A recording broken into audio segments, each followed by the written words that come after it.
Hey guys, my name is Nicole. Welcome back to my channel, Green Onion Vintage. So I shared these 3 items in a recent thrift haul. I found this piece yard sailing for 50 cents. And then I found this little drawer piece. And they're all individual drawers, just hangs on a wall. I got this at a local antique store called the Red Door Cottage. I paid, I believe, around $4 for that. And then I got this whole crock full of these old used up wooden spoons. I paid $12 for the whole thing, which I thought was a really great deal because the crocks alone can cost more than that on their own, depending on where you find them. I don't collect the brown crocks, so I am willing to part with this one and sell it. But I had some really cute ideas for how to kind of just level up these wooden spoons and make them look a little bit even more interesting for a display piece. I love it on its own. I just love old wooden spoons in a crock, so this is right down my alley as it is, but I think I'm going to embellish them a little bit more. So these are going to be 3 pretty quick projects today, but I think they'll be a really good flip for me and that I will be able to make a good profit on them in my antique booth.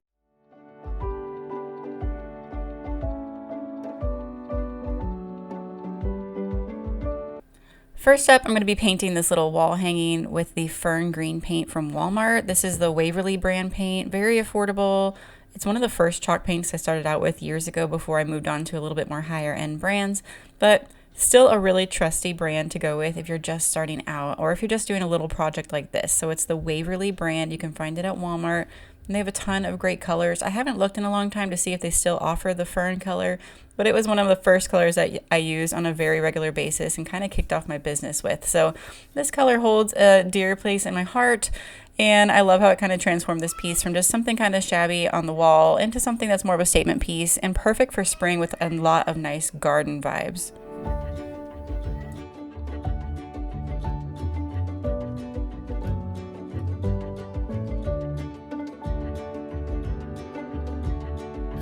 Okay, for this piece, I'm going to take out all of the drawers. I'm going to paint each one first like a really nice taupey color, and then I'm going to go over that taupe with brown gel stain, and I think that's going to make these look like they're raw wood.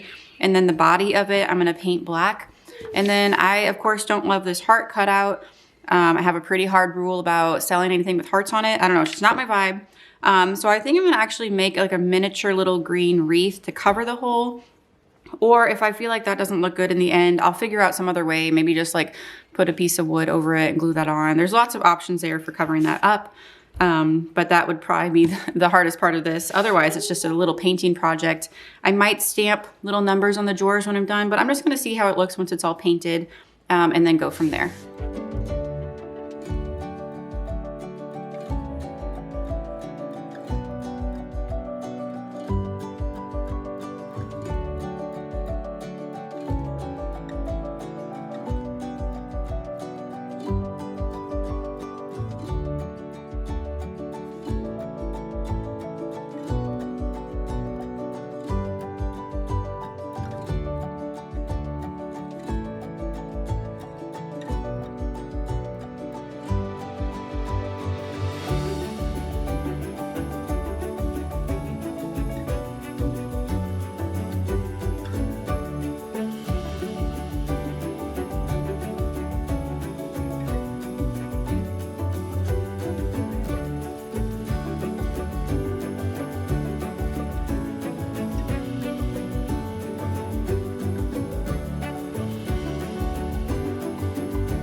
So I mixed a little bit of green paint into the white gel stain because if you think about a color wheel, on the opposite side of red is green, and I was feeling like the brown was just a little too warm, and so to cancel out the redness in the brown, I chose to just put literally a little drip of green paint into the gel stain, and that's really canceling out those warm brown tones that I wasn't a huge fan of. And it's definitely giving me like a cooler bleached out wood look that I was going for. So I am really happy with this second layer of the gel stain versus just that one layer. For a minute there, I was really not liking how it was looking. But adding this second layer is really giving me the look that I was actually going for. Okay, it took a few coats of gel stain to get there, but I really love this very like rough and rustic finish on here. It looks really antique and old.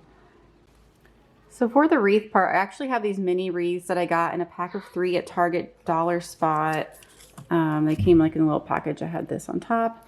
But I got these months ago. I couldn't even tell you. It's probably been over a year actually. So it came in a pack of 3, but they were a little scant on the greenery. So I ended up doubling up 2 of them and kind of wrapping them a little tighter so that they would fit over this heart. So in order for it to fit better on the shelf though, I need these to be a little bit more just circular. So I'm going to use some twine to tie these down, make it more like an actual small wreath, and then that'll fit in there really nicely.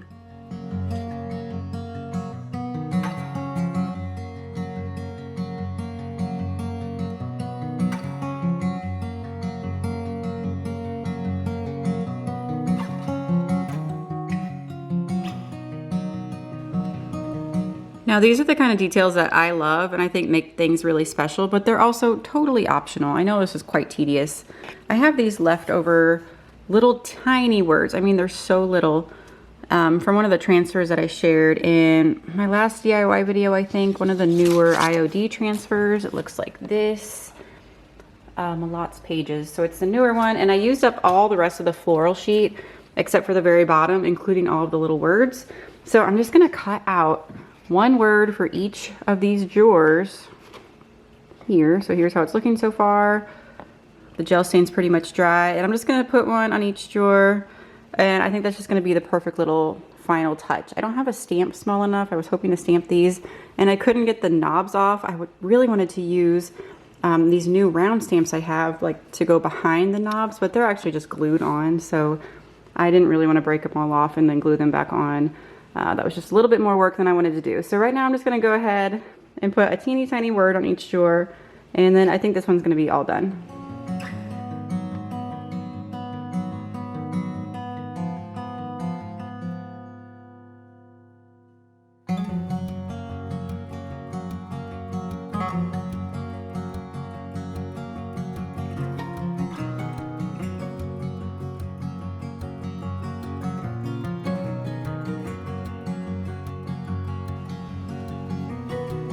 Now for these wooden spoons, I'm just going to add a few accents that are going to give them a little bit more design to them. They're going to look very reminiscent of the wooden Easter eggs that I did earlier this year. And if you haven't watched that video yet, you should go back and watch it because everything in that video turned out so cute. I really am happy with everything that I was able to share in that video with you guys. But these are going to look very similar to that. So I'm going to be using the Iron Orchid Design transfers, the Millot's pages, which looks like this. I showed you that a little bit earlier. So it's just full of like really good nature inspired artwork. And then I'm just gonna put one, I think, just kind of in the scoop of the spoon. And that way it'll stick out of the crock and you'll still be able to see the image. So it'll be like a nice little touch of artwork to your home, just in an unexpected way. The thing is though, that these are used and old. So before I'm able to put the transfers on, I'm gonna go through each scoop and just seal it up with some just polyacrylic. I'm going to be using a product from Dixie Belle called their flat clear coat. So just something like this. And I want it to be flat because I don't want to add any kind of sheen to the spoon. I really just want to add a layer of protection that's going to seal in all the oils that used to be in the spoon from being used, and then give me a nice clean and somewhat sticky surface that the transfers will be able to adhere to. So my first step is just going to be going through and clear coating just that inside part where I'm going to put the transfers. I'm going to make sure that I let that dry completely before I add on my images.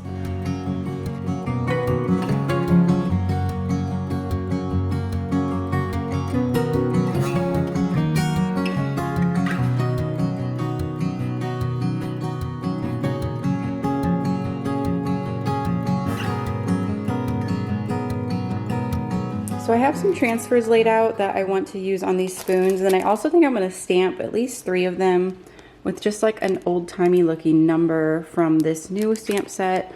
I don't think it's actually newly released. It's been around for a while, from Iron Orchid Designs. It's just called Decor Stamp Letterpress. So I think Letterpress is the name of it. And you can order this again from my treasure house online. or you can find them on their Facebook page and order through there. But they have a really good website and an app that you can order from. So I'll have all the information down in the description box. But I like this stamp set because it has 3 different font types. So this more like typewriter one, this little bit more like formal Times New Roman one, and then this more like Arial narrow font here. So I like that there's different variety that you can get out of this, and it has numbers and letters. So I think for the price of $32, this is a really good set to get, especially as a beginner. So I'm going to crack this open, and I think for this one, I'm trying to decide which number I like the best to go with the style of the transfers. I feel like the numbers that are on these little transfers are closer to the Times New Roman, so I might just try to stick with that. But I'm gonna get this open and see how easy it is to stamp onto these wooden spoons.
Guys, this one was a really fun project. I ended up with enough spoons that I decided to split them into 2 different crocks. So I bought the brown one with all the spoons in it for $12, and at that same antique store I got a blue striped crock for $3. So I decided to go ahead and sell that one too. I grabbed some greenery from Walmart. Hobby Lobby is another good place, and Michael's. Those are really nice realistic florals in all of those stores. And this is how they turned out in the end. I just thought it was a really sweet, simple project and just another little touch of artwork in your home. So here's the before, and then I absolutely love the after here.